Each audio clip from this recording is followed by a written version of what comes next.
Well, friends, I'd like to make a few introductions. This is Ryan Applegate and his wife Patricia. Ryan's in our RCIA program, preparing for baptism. Is that right?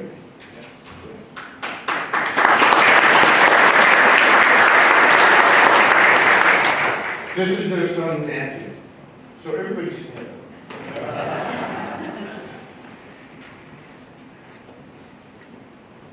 I have a little story about Matthew. And Matthew's an inch and a half taller than he was before Christmas. Story to come.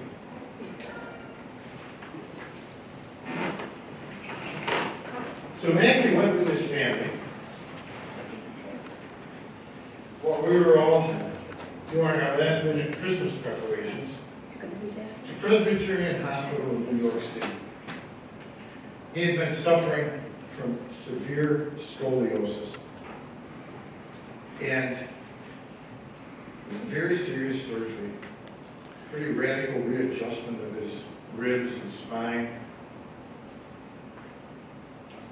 And one of their final pre-op appointments, I think, things were running a little late, and there were some comments like, gosh, hopefully they don't run too late, I hope we see the doctor today. Well, this other family was there, and they commented, yeah, we have a 17-hour drive ahead of us. And Matt mentioned to his folks, I'll bet they're from Michigan too. So they asked, and what do you know? They said, hey, you're from the Jackson area. And where was it, Concord? From Concord. I don't know if you actually said this, but it would have been appropriate to say to one another, what are you doing here? Matt's surgery was just a week before Christmas. And their daughter, who was 21, had had the same surgery a few years back, and there were some complications. She did something she shouldn't have done. She was able to tell him what to expect. She was able to assure him, you got this. What were they doing there? Same thing with this gospel story. You know, when John sees Jesus, he may very well have started with, what are you doing here? And Jesus may very well have given him a little look, something to the effect of, and what are you doing here? We're getting ready for you. But I should be baptized by you. Let it be this way for now. What are you doing here? You know, the larger Christmas story is filled with characters who could have asked the same question or been asked the same question. When the angel came to Zechariah to announce the birth of John the Baptist, here's this priest who finally gets the honor of going into the Holy of Holies, and an angel appears. What are you doing here? And the angel could well have said to him, what are you doing here? Your wife's going to have a baby. Well, how can this be? She's a little old. You will see. The angel to Mary, what are you doing here? The shepherds show up. What are you doing here? The Magi, what are you doing here? And of course, they could very well have said to the baby, what are you doing here?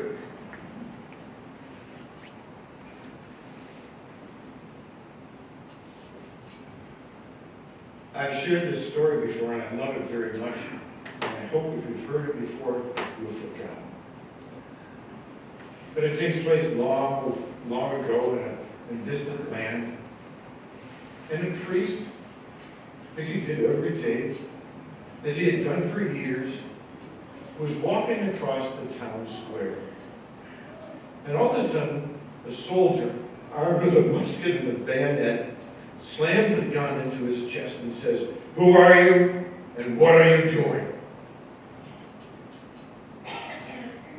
He explains a little bit, and then he says to the soldier, "How much are you paid?"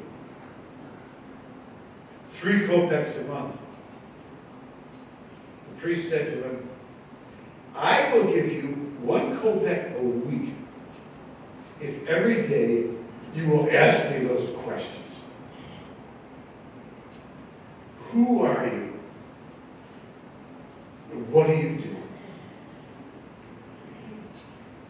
Who are you? What are you doing really? Because you know how easy it is for even precious and sacred things to turn into hollow routine over and over again. You know how powerful those simple words, "I love you," can be. And how they can dwindle into just, "I love you. Oh, I love you too." Who are you? What are you doing? What are you doing here? You know, one of my favorite scripture passages, at the very end of the Gospel of John, John chapter 21, and Peter announces to some of the other apostles, "I'm going fishing." "We're going with you." Remember, they caught nothing all night, and they get this call from shore, "Any luck?" Nothing. "Cast out to starboard. Give it a try." So many fish. And suddenly they recognize Jesus. Peter jumps in the water and gets to shore. Well, a similar account shows up pretty early in the Gospel according to Luke. Chapter 5, I believe. Jesus is just calling his apostles. And he gets into the boat belonging to Peter and Andrew, preaches, "Put out into deep water, lower your nets." Well, all right, so many fish. And in that account, Peter's response to Jesus is this: "Leave me, Lord, for I'm a sinful man." Do you remember what Jesus did then? You're absolutely right. He did nothing. "Leave me, Lord. Leave me, Lord. I'm a sinful man." I think I know that. He did not leave him. You know how close they became. Good times and bad. Who are you? What are you doing? What are you doing here? I suppose we've all had moments like that. We've bumped into somebody. "What are you doing here?" "Well, that's my cousin." Or shameful moments. Someone sees us and says, "What are you doing here?"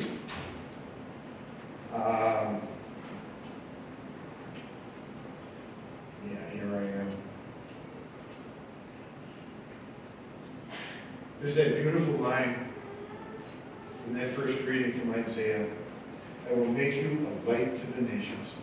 Certainly talking about Jesus. But friends, that's part of our mission. To be a light in darkness. In those situations where we might be embarrassed to be recognized, to be able to say, "Yeah, I really don't belong here." To be able to say, "No."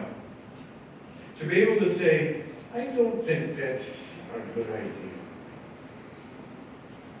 We'll be sorry.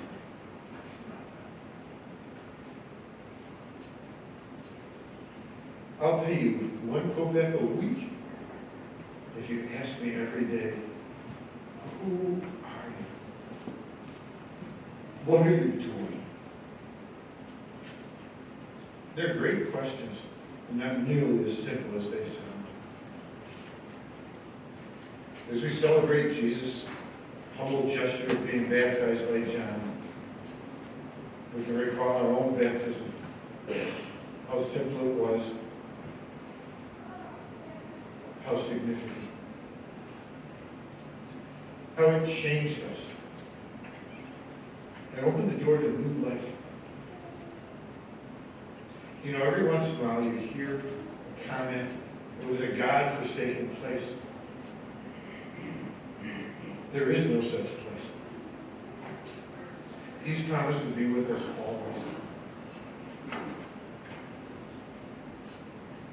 And he uses the likes of us to bring light into darkness, hope into despair, promise into frustration, joy into misery, prayer into a curse. Friends, remember who you are. Remember what you're doing. And God bless us all.